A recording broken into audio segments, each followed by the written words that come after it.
Thank you, ladies and gentlemen. Our Rabbi Heidi Cohen has begun the service with the family with Kriya. We are about to begin the service for Michael. May we respectfully ask that you turn off your cell phones at this time. Thank you.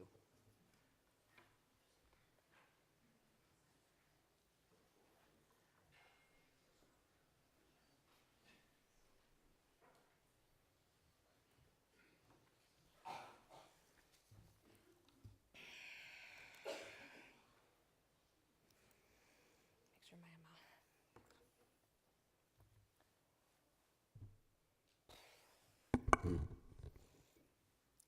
How do you say goodbye to a friend? There's going to be a lot of tears today, so we're just going to acknowledge that at the start. And that's okay. Because tears help us to feel. They remind us that we're human. And they help us to find healing. And what is so beautiful is there is so much love and healing in this space. There is so much love for this family. As they are broken and as they are seeking understanding and answers to questions that they may never be able to find. We come together as a community supporting Corey and Ariella and Shayna, being able to hold on to them because they are a part of all of us. What an amazing morning to be able to say, look at how we as a community come together, because Corey is a part of so many communities. Corey is a part of Temple Beth Sholom with me, 18 years, not bad, hi. Part of Bat Yam with Rabbi Zilberman and Rabbi Gewurtz and Cantor Grant. They are members at Shir HaMa'alot with Rabbi Steinberg and Rabbi DuPalo. Corey is a part of Chapman University with Nancy Brink and Gail Stearns, and so many professors and students who she weaves into Jewish life and into the interfaith life of Chapman University. Corey's class, her Israel class of 1999 and 2000, with Rabbi Moskowitz, who is here, and others as well from her class who love and support her and have known them, Michael and Corey, since the beginning. Jewish Federation and Family Services and Women's Philanthropy. Corey is an anchor of those wonderful women who do so much for our community. Those from Michael's company, Aventus, who so generously have cared for him and reminded him that he has purpose and working over the past 6 years while he was ill. So, wow. There are tears that come from so many different places, from so many communities, not only here in Orange County, not only California, not only Chicago, not only Colorado, and I know that Washington, D.C., I know that I'm going to be and London. And those of you who also are streaming in and who are watching today, who couldn't be here physically, thank you. So thank you all for coming and supporting and helping find healing this morning. It is my honor to invite forward Lisa Hershaft to sing for us and to bring us these blessings of Misha Berach as we too find healing.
We remember Michael and we join our hearts together to give comfort and strength to his family.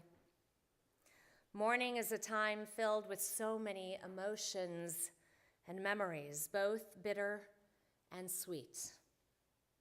We begin our service with the recitation of psalms and prayers, thus linking Michael's life with the millennia-old tradition of the people Israel and the eternity of God. Birth is a beginning, death a destination. And life is a journey from childhood to maturity and youth to age, from innocence to awareness and ignorance to knowing, from foolishness to discretion, and then perhaps to wisdom, from weakness to strength or strength to weakness, and often back again, from health to sickness and back we pray to health again, from offense to forgiveness, from loneliness to love, from joy to gratitude, from pain to compassion, and grief to understanding, from fear to faith, from defeat to defeat to defeat, until looking backward or ahead, we see that victory lies not at some high place along the way, but in having made the journey stage by stage, a sacred pilgrimage. Birth is a beginning, and death a destination, and life is a journey, a sacred pilgrimage to everlasting life.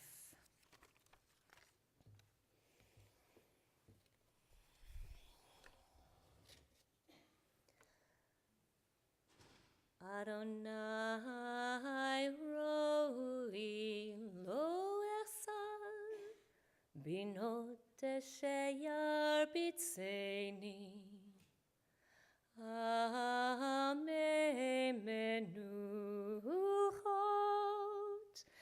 yenachaleni nafshi yeshovev Yancheni v'magle tzedek leman shemo gam ki elech begetz hamavet lo ira rak yata imadi Shivtecha umishantecha hema yenachamuni taroch lefanai shulchan neged zorai dishanta vashemen roshi kosi Rivaya Ach tov v'chesed yirdefuni kol yemei chayai v'shavti beveit Adonai le'orech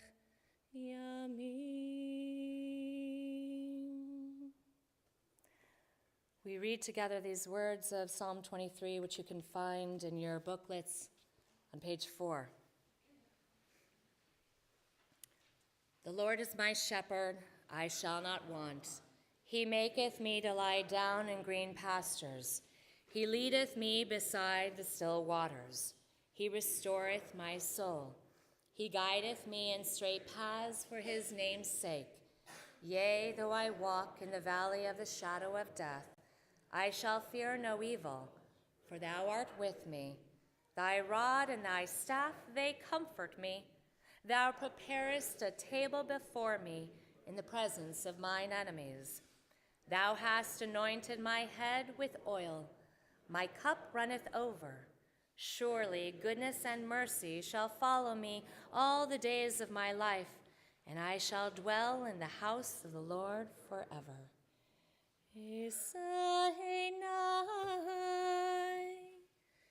El Heharim, Mehaim, Mehaim, Yavo Ezri, Esahenai, El Heharim, Mehaim, Mehaim, Yavo Ezri,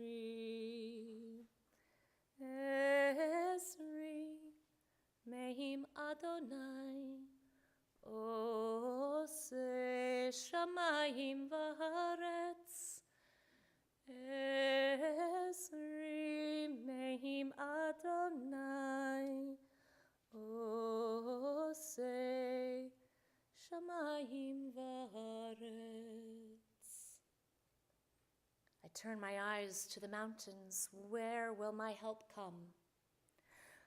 My help comes from Adonai, maker of heaven and earth. God will not let your foot give way. Your guardian will not slumber. See, the guardian of Israel neither slumbers nor sleeps. Adonai is your guardian. Adonai is your protection at your right hand. By day the sun will not strike you, nor the moon by night. Adonai will guard you from all harm. God will guard your life. Adonai will guard your going and coming, now and forever. Our rabbis taught that there are 3 crowns: the crown of Torah, the crown of priesthood, and the crown of royalty. But they emphasize that the crown of a good name excels them all. The book of Ecclesiastes says, Tov Shem Mishem and Tov. A good name is to be treasured above precious oil. Wealth, health, even life passes away. But a good name lives on forever. It is this view that the Talmud teaches. Monuments need not be erected for the righteous. Their deeds are their memorials. They will be remembered and revered for the kindness they have shown and for the love they have given. They are shining examples of what it means to be a mensch.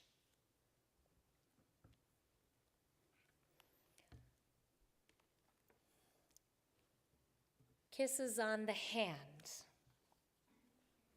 That's what Corey and Michael would give to Ariella and to Shayna, as a way of making sure that the girls should always know, no matter what, no matter where they are,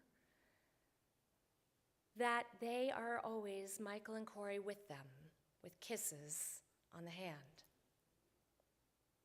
Kisses on the hand that these 2 amazing little girls hold tightly in their little hands and will carry with them. Oy. Thank you. Thank you, Rabbi. That they will carry with them always. Kisses on the hand that their daddy always gave to them. That their daddy, though, now will not be with them in body, be able to hold them. Teach them how to hide the extra chocolate wrappers under their plates so that mommy wouldn't see that they ate 10 pieces instead of 2. Tossing them up in the air in the pool and remind them to scream all the way down that slide when you were scared. Going 1, 2, 3. And what did you get? A daddy dunk. Or those quiet moments of reading books in bed with them. And yes, even falling asleep in bed while Shayna and Ariella were wide awake. they won't be able to rub his head for luck, something that they started doing 6 years ago. Shayna, you were only 5 weeks old, and Ariella, 17 months. And it continued all the way until that moment you said goodbye to Daddy. Kisses on the hand. Hold on to them, Ariella and Shayna, and always remember, Daddy is and always will be there with you. But before there were kisses on the hand for his little girls, Michael's first love got those kisses starting in an elevator, and many elevators over these almost 20 years. In November 1998, Corey and Michael started talking to each other online. It all started with AOL Messenger. You remember that. When Michael was asked Corey if she knew Ira Rosen or Brett Salzer. Of course she did. She grew up down the street from Ira, and she knew Brett forever. The conversation, however, paused as Michael went on a road trip to California. But then in April, they were back online and finally made arrangements to meet on April 3rd, 1999. Corey, her friend Michelle, and Michael decided to go see the movie Never Been Kissed. As Corey and Michelle were waiting for Michael, she saw him from afar, and she said to Michelle, "That's him." It wasn't just a recognition, by the way, because she'd seen pictures of him, but it was a soulful, "That's him."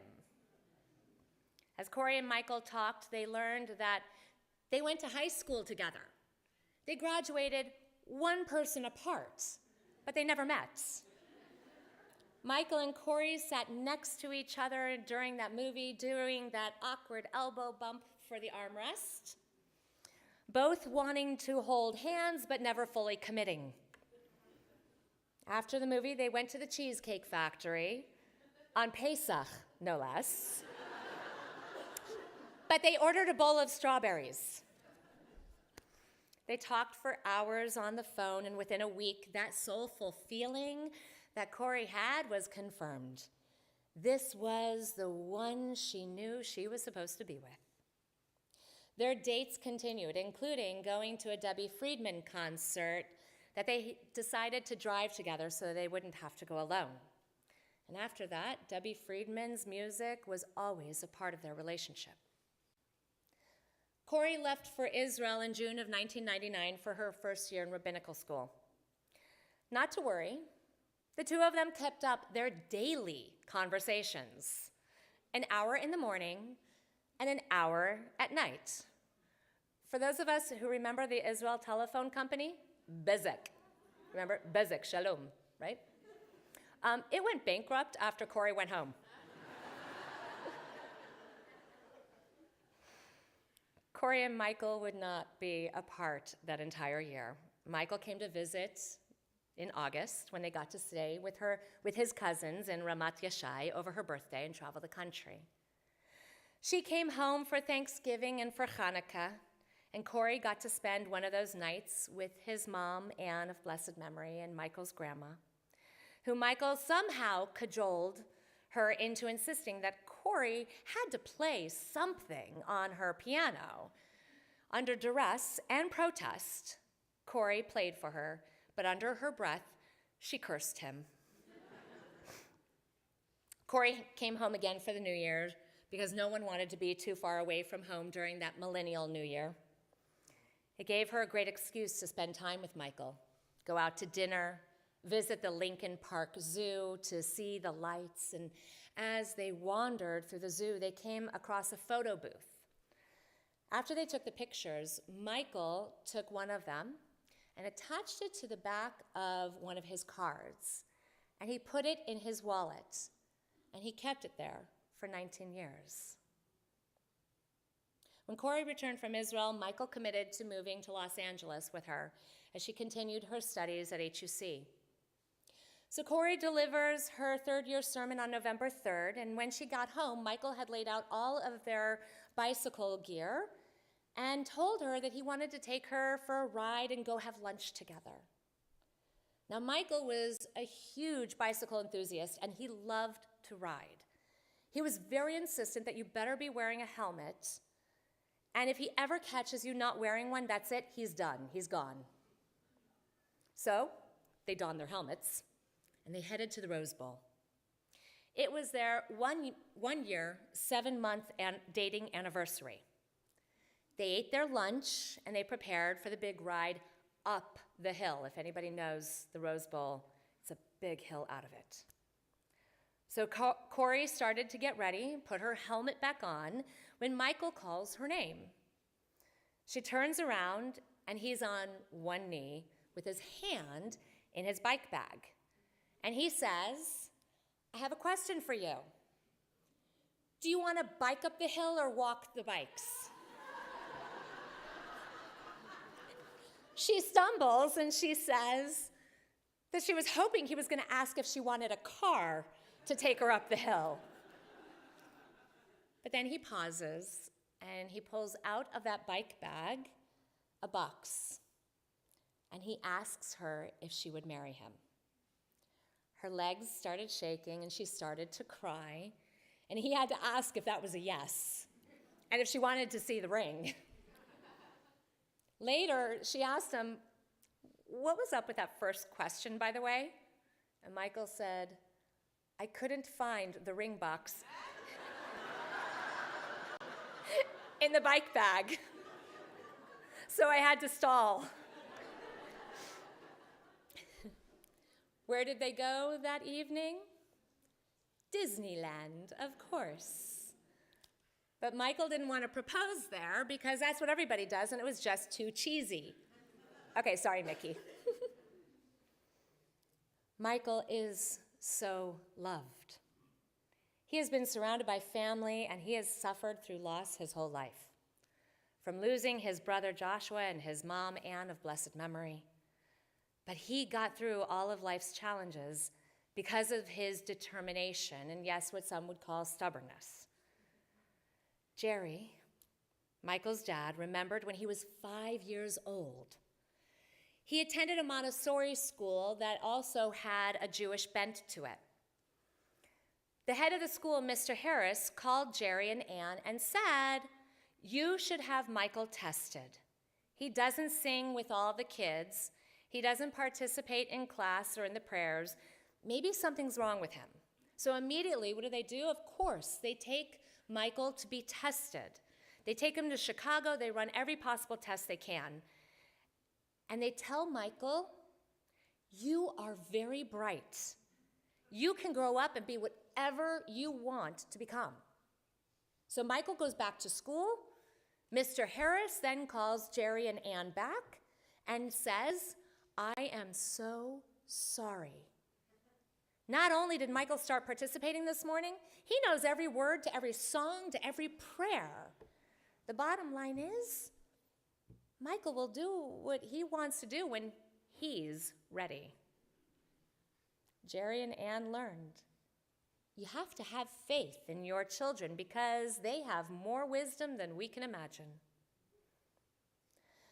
When it came for Michael to go find a college for himself, he went on one trip with his mom, and then he later decided that he wanted to go search them out himself. In the way that Michael would investigate and scrutinize and look around, he decided that Ithaca was the right fit for him. And sure enough, he succeeded all expectations. And when there were moments when he just wasn't sure if one program was the right one, Jerry reminded Michael that he should do what he loves. Make that decision now before you have a mortgage or a family to care for. And so he did. Michael went out and he built his life and he found his blessings. Karen and Cy, Corey's parents, loved Michael more than you can imagine. They recognized and appreciated his dry sense of humor. They saw how much he adored his little girls, and he was the first one to volunteer to change all of those diapers, and I mean all of those diapers. He was an amazing cook. And Ariella said the other day, "That's it. I watched Daddy cook Thanksgiving dinner. I'm taking over. Karen saw how compassionate Michael was when he was over at their house. One day she bent over, she twisted her back, and he heard her gasp, and he was right there by her side immediately, and he wanted to see how he could help. Cy, of course, the protective papa, the protective father. He had a conversation with Michael one night in the laundry room. It wasn't long after Michael and Corey left their house that Cy told Karen, "Corey's going to kill me." And right at that moment, the phone rings. And it's Corey, calling him to say, "What did you say to him?" After all, her father basically threatened Michael that he better take good care of his daughter, that he would have to answer to him if he ever hurt her. But really, what Cy wanted to know, what were his intentions? How was he going to care for her? How was he going to be there with her as they traveled across the country to California? Cy and Michael had wonderful moments together and especially shared bonsai bowls together after acupuncture. Even after Michael's taste buds changed, didn't matter. Those times of bonsai bowls were precious. Karen and Cy became a part of Michael's strength and comfort. They helped calm him and ease his anxiety when he was in the hospital. This was a long journey, longer than anyone expected. From the moment that Michael was diagnosed with glioblastoma, he knew he was going to defeat all the odds. First lesson, don't Google a diagnosis. Second, live life with your glass half full. Yes, Michael went to that dark place at first. That's why they went to Hawaii. But Corey was not going to let him think that this was going to be the last trip that they were ever going to take. It was far from it. Michael became an advocate for the National Brain Tumor Society, so much so that the CEO personally invited Michael, and Corey made sure that she got a tag along, to Vice President Joe Biden's kickoff of the Cancer Moonshot Initiative. Michael was sent a personal invitation from the Vice President. Corey made sure that her names and the girls' information was all on there as well so that they could accompany him. Together they went as a family, and they were so warmly received and given an amazing private White House tour that included being able to sit on the furniture. Or in Shayna's case, bouncing on the chairs and pulling at the gold drapes. Thankfully, George Washington's chair is still intact and the gold drapes are still hanging. The girls were each given stuffed dogs named after Vice President Biden's dog, Champ, and commemorative chocolates from President Obama. Michael's favorite food, of course, chocolate. What an experience that they all had. Michael was a mentor and a guide for others who were battling GBM. With his glass half full, he reminded everyone, don't give up. Live fiercely and fight. On a walk shortly after Michael was diagnosed, he asked Corey, "Where are you going to be?" She had to decipher this message, to realize that he was asking, where was she going to be when he was gone? She told him, right here, California. This is where she is surrounded by her family, by her friends, by her community, by her entire village.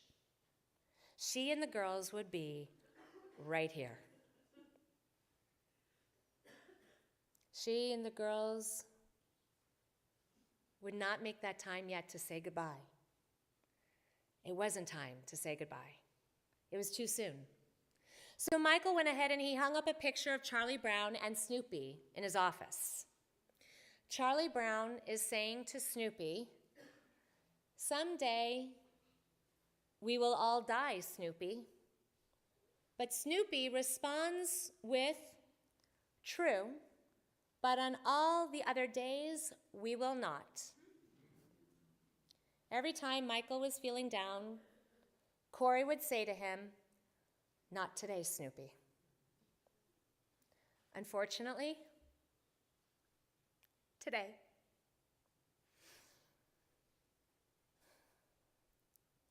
Even with the sadness, we are reminded what Michael taught us on all the other days. We live. There are kisses in our hands to hold on to and to carry with us, and a stubbornness that is inside of us, reminding us that life is meant to be fought for so that we can not only live, but we can love.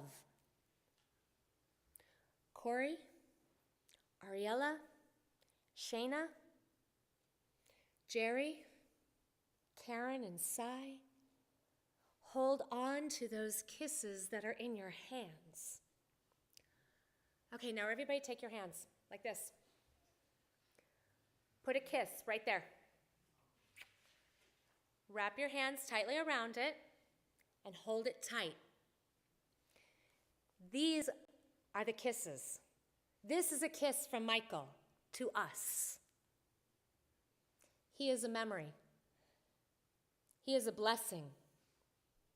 He is with us, and his love surrounds us always. And when we're feeling down, just remember, you have a kiss, and not today, Snoopy. May his memory be a blessing.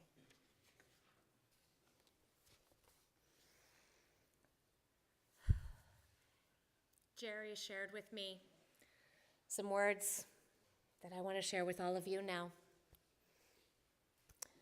Michael died on Sunday night. We are all devastated, even though we knew it was coming. He died in Corey's and my arms. No pain, no suffering, not comatose. Just sleeping deeply. A little grunt and he was gone.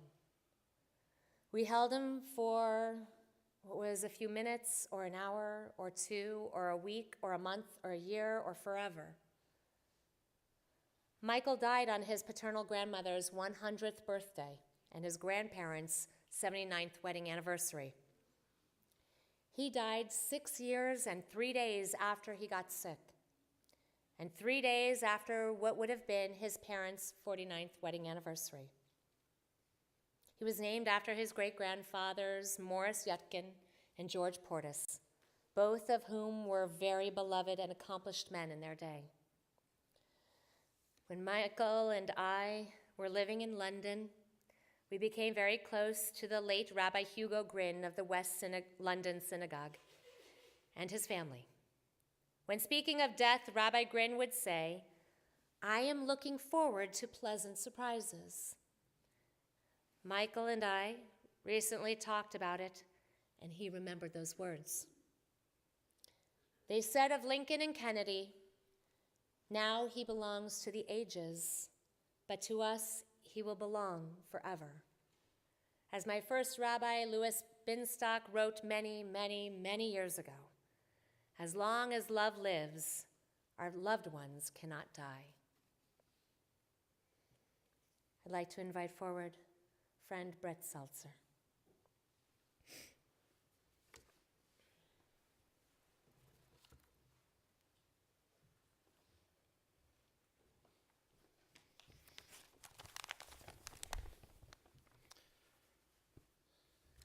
Michael used to take great pride in telling people we had a friendship that spanned 40 years.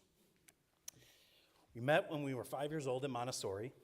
We quickly rekindled that friendship once he moved back to Chicago in high school. It all started with a simple question, to see if he played poker. Who knew that asking a shy new kid to play cards would lead to such an amazing friendship? I lost horribly that night, but in reality, I had hit the jackpot with Michael in my life.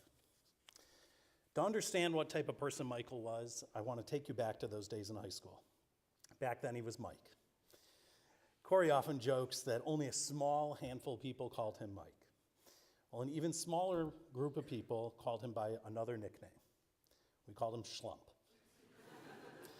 We called him that because he was slow and nonchalant about almost everything. He got his nickname because he was the self-proclaimed world's worst poker player. He was so slow, he gave new meaning to the words deliberate procrastination. I used to ask him all the time, are you playing poker or are you playing Go Fish? And he would respond with one of two things. He'd either say, I'm not sure, or does it really even matter? Truth be told, Mike was the furthest thing from a schlump. Card playing aside, he just didn't have any other weaknesses to pick on. It wasn't until years later that I realized he never wanted to play cards. He just wanted to hang out and be with his friends.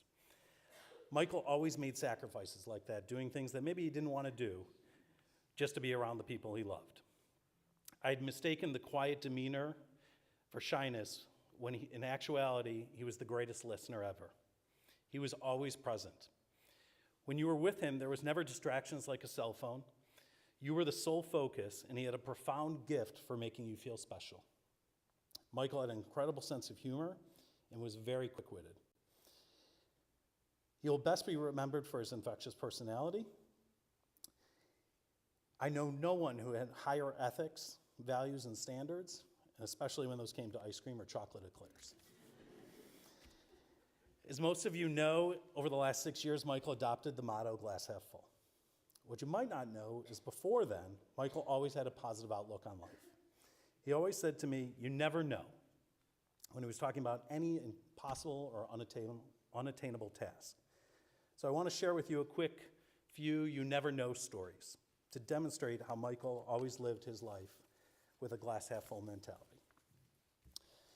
Michael drove a 1985 two-tone powder blue Mercury Grand Marquis. It was a hand-me-down from his grandfather, and it screamed all things senior citizen. He even drove it like a senior citizen. It was a huge, huge car. It was so huge that Ira and I used to joke that he not only needed a driver's license, but a boating license to operate it. He was convinced that he could parallel park this thing anywhere. One time, the three of us were in Chicago. It involved both Ira and I getting out of the car to help him coach the parking. Picture both of us outside of the car, a spot that's way too small, 24 back and forths. He finally gets into the spot, and his response was, you never know. We had open campus lunch in high school. After quickly getting bored with local restaurants, we made up a game to see how far you could get from campus, eat, and get back before the bell rang.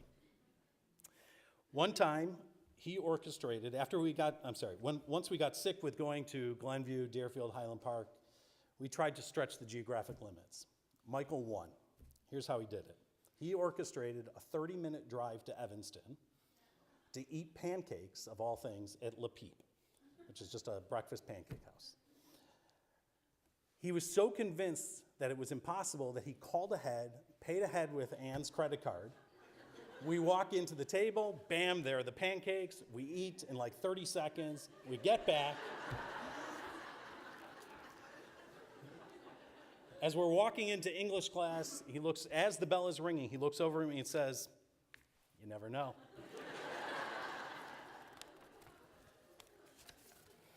Lastly, when Jerry was living in London, I accompanied Michael to visit his dad. On the plane ride, we were sitting in the very last row of non-smoking. This is when you actually obviously could smoke on a plane. There was an obnoxious passenger that was blowing smoke in between the seats to purposely try to annoy us. So after coughing a couple times, this was egging on the passenger, and Michael says, follow my lead. And he proceeded to cough uncontrollably in the most obnoxious way possible. Of course, I followed his lead. Now we're both coughing uncontrollably. It was only a matter of minutes before the flight attendant came over to our row, and Michael explained his asthma was acting up from all the smoke. I don't think Michael had asthma, but he went to the flight attendant and said, is there anything you can do? Can you get him to stop smoking? She goes, I can't, but I do have 2 empty seats in first class. Come with me. Once we got settled in first class, he looked over at me with a smug smile that to this day will never forget, and says, you never know.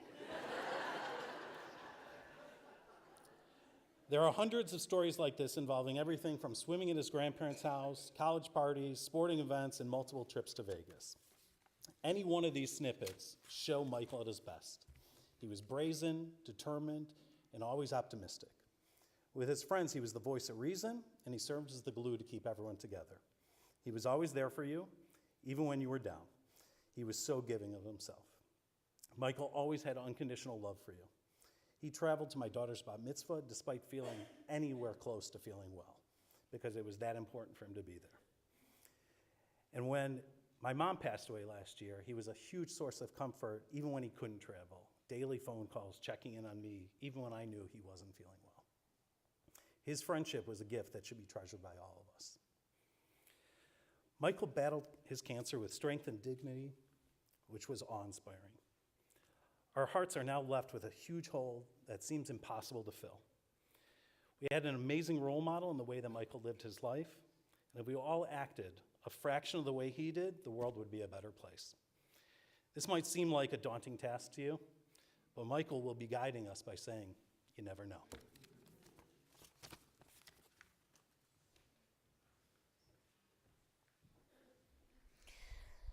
I'd like to now invite forward Kim Gustafson.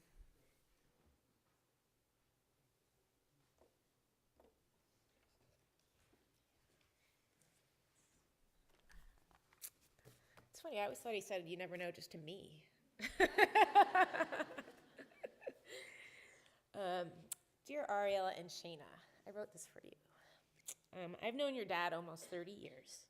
We met when he was a freshman at Ithaca College. Most people called him Michael, and some other lucky ones called him husband, brother, son, son-in-law, cousin, and most importantly, dad. I called him Mikey. Huge emphasis on the E. Sometimes I would write his name with like 100 E's after it, just to make him laugh. I like how when you say all those E's, your mouth naturally goes into a smile. Try it. Mikey. Your dads would laugh every time. Whenever I called him Mikey, his whole body would shake. He would do his quiet laugh, but most often it was his whole body laugh. Did you ever notice when your dad laughed, sometimes his shoulders and his bellies would shake?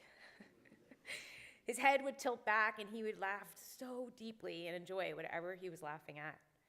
Sometimes I would lovingly tease him, "Mikey, all right, the joke's over." And that would make him laugh more. One time, when your dad and I were bored, we were younger, and we had time to kill, we always ate chocolate. And we figured out that if you take M&Ms, plain M&Ms, and you stick them in the microwave, the outside stays crunchy and the inside melts. Then when you eat them, they pop on your tongue. For 16 years, almost every time I talked to him, he would ask me what chocolate I had that day. And I'd say, "Are you still asking me that?" "Yeah, of course." He was a little like a leprechaun, Michael. He enjoyed a great laugh, and he enjoyed thinking how to make people laugh. Even in the hospital just a few weeks ago, he made his neurologist laugh so hard, the doctor was literally bent over, and he could not speak for more than a minute. I actually watched the clock. I was in awe to see Mikey so sick, and yet making everyone laugh around him. Mikey called me the sister he never had. And I called him the brother I never had. Sorry. In fact, at my wedding, only my sister and Mikey stood under the chuppah with me on the bride's side. Your mom, Corey, translated the ketubah into Hebrew. If I ever went too long without calling Mikey, he would call me and say, "Where have you been? I miss you, call me." He was truly incredible at staying in touch with people, and his family and friends were absolutely everything to him. When he first met your mom, he called me and he said, "Kim, I met this most incredible woman named Corey, but she's going to Israel, and I don't know what I'm going to do, and how am I going to get by?"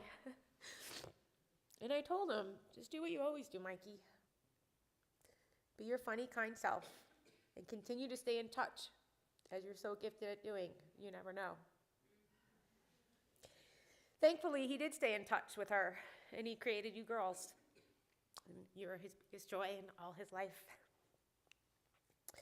Ariella and Shayna, I do believe your dad is going to continue to stay in touch with you.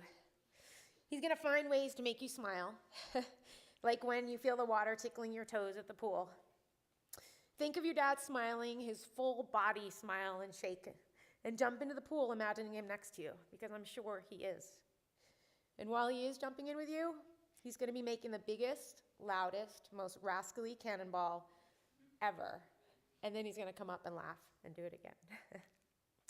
Know also that besides laughing and staying in touch with his friends, which he's so amazing at doing, your dad and your mom are real dragon slayers. Every fear they could have imagined, and so many they could have not, have happened to them in the last 6 years. Side by side, your parents slayed all the challenges with research, knowledge, humor, a positive attitude, connecting with others, and most importantly, the support and love of everyone in this room and others who cannot make it today. Thank you, everyone, for being here for this family. As this day ends and your routines start again, Ariel and Shayna, know that you are supported by the kindest, most loving, and brave parents. Know also that when you have troubles and joys, everyone in this room, everyone, look around, everyone is here to support you and celebrate with you. There is more love for you girls and for Corey than can fit in this room. I also know Michael still loves you, and he will continue to forever. He asked me to remind you if you ever forget, and I promise I will.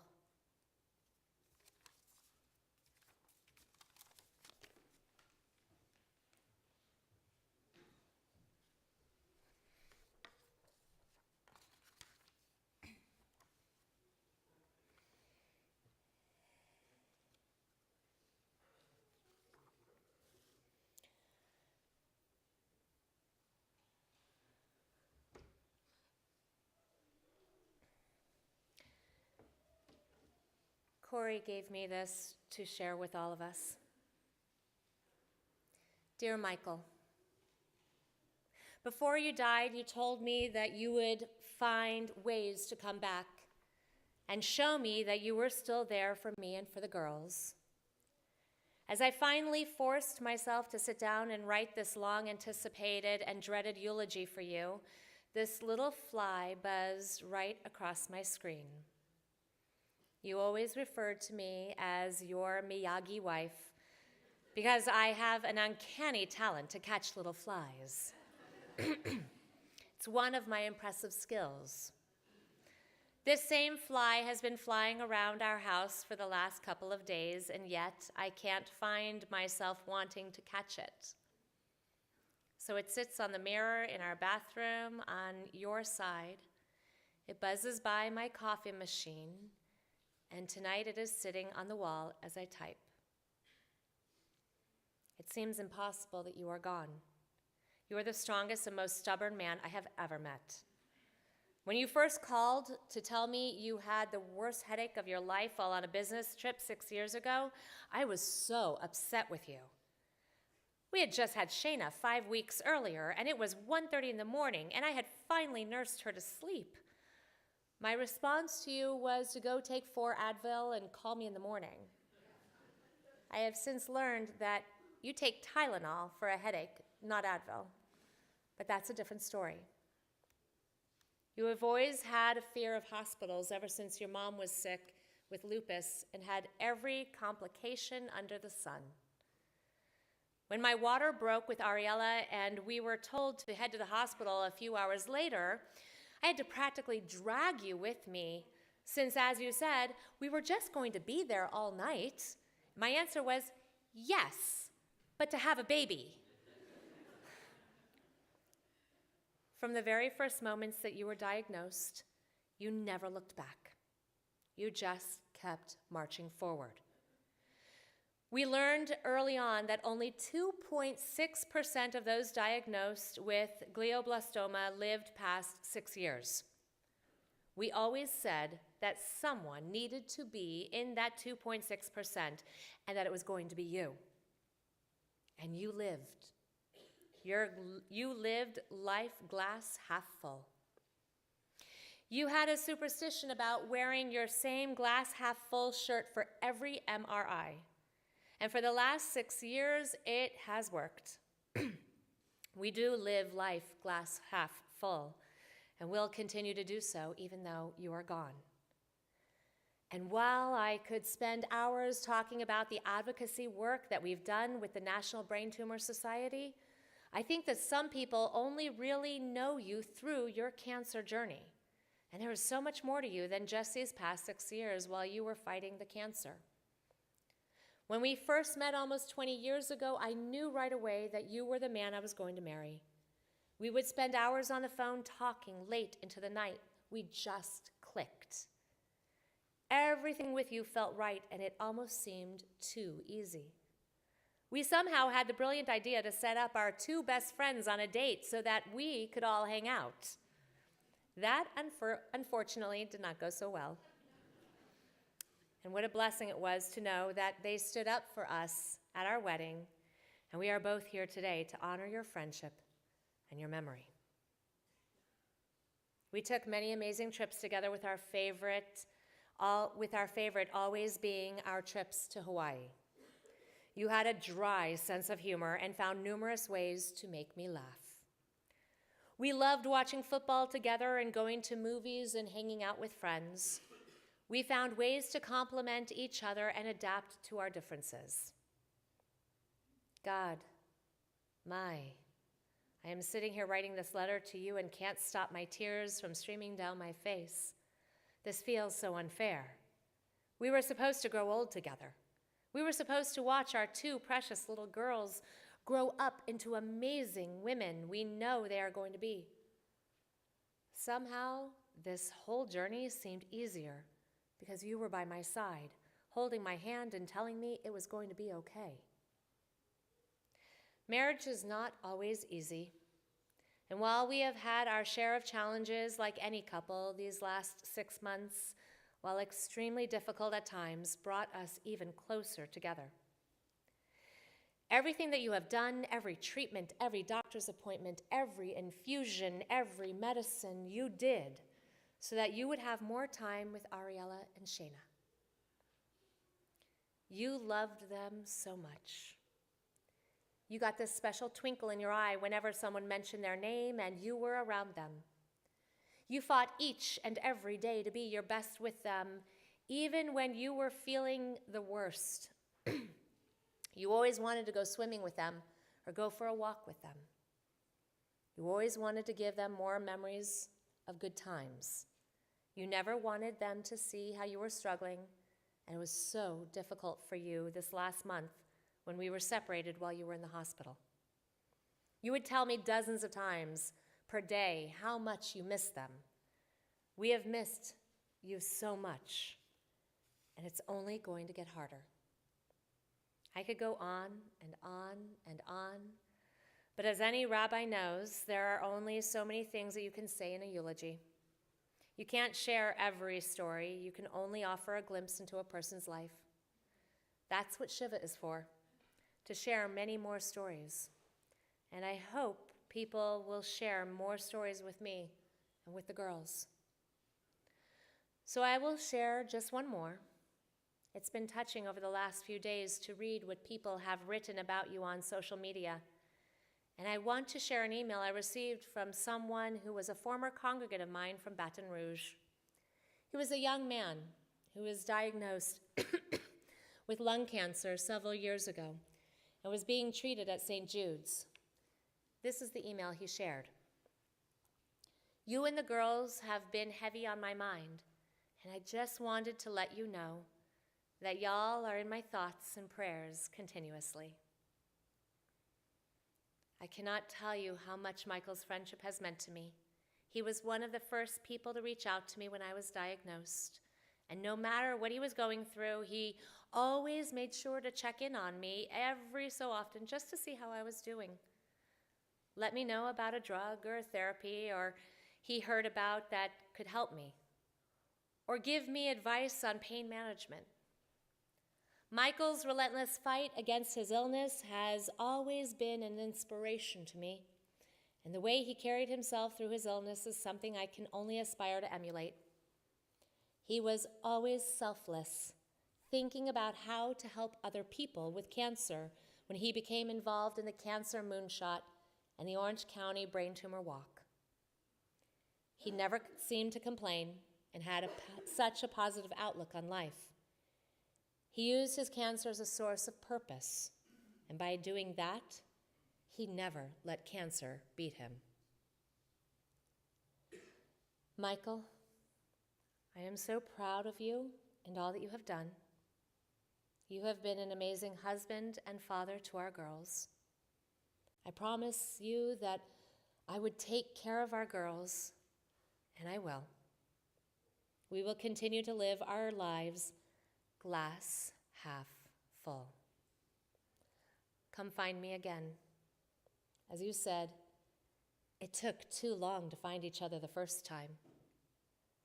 Take care, my love. I love you forever and always.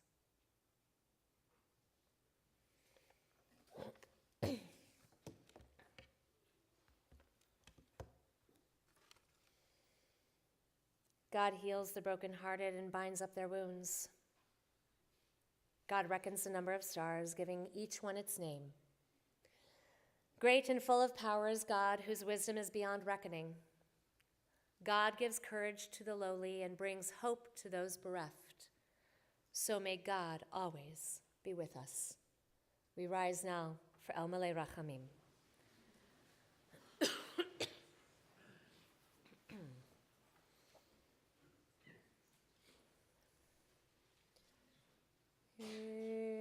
El Malei Rachamim, Shochein Bamromim, Hamzeh Menucha Nechona, Tachat Kanfei HaShchina, Im Kedoshim Utorim, Kzohar Harakim Mazirim, Et Nishmat Moshe Yechayel Ben Yaakov HaKohen V'chana Shalach Lo Lamo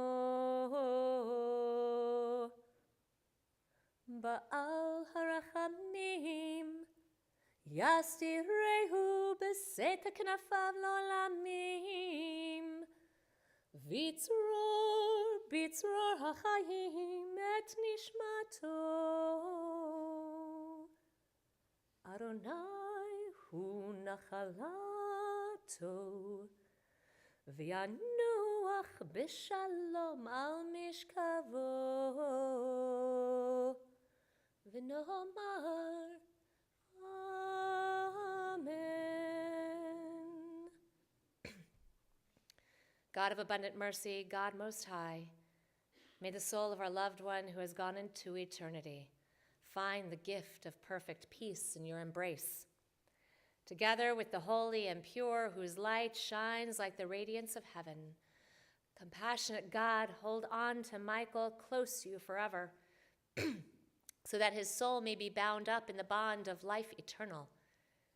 May Michael find a home with you, and may he rest in peace, and together let us say, Amen. Please be seated.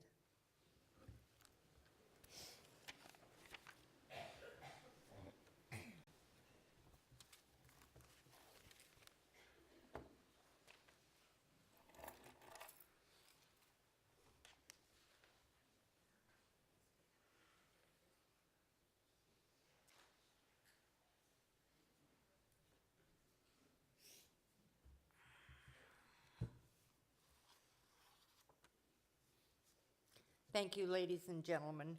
Our Rabbi Heidi Cohen will be concluding the services for Michael George Yutkin at Pacific View Memorial Park.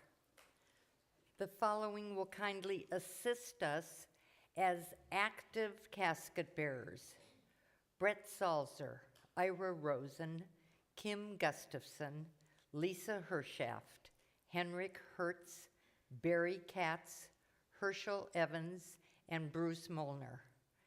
As honorary casket bearers: Jason Katz, Isaac Evans, Matt Lewinson, David Cooper, and Melanie Shane. Ladies and gentlemen, we will need your assistance here at the casket when I finish these announcements. We will again need your assistance at the rear of the funeral coach when we reach Pacific View Memorial Park. Following the interment, the family will be receiving your calls of condolence for the meal of consolation at Congregation Shir Hamalot at 3652 Michelson Drive in Irvine. We have prepared directions for you to the cemetery and to the temple for the meal. Also noted on this sheet, which you can pick up outside on 2 tables, are the shivas that are set for Sunday, Monday, and Tuesday evenings at the Yutkin residence, and the address is noted here on this sheet. So we have directions to the cemetery, directions to Shir Hamalot from the cemetery, and to the residence Sunday, Monday, and Tuesday evenings. We will be going to the cemetery directly from the synagogue. We will not be going in procession.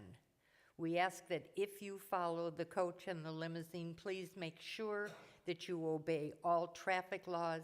Please make sure that you do not turn your lights on. I'm going to ask you to please remain in your places until the casket has passed you. At that time, we are going to take the casket to the coach. Going to ask that you allow the family to follow out and so that they can return to their car that is waiting for them. Please do not approach the family at this time. May I also remind you to take your Kaddish booklets with you, as our rabbis will be concluding the service from the booklet. I know that the family is grateful for your attendance here today. You can see by this beautiful turnout. Good job, Corey.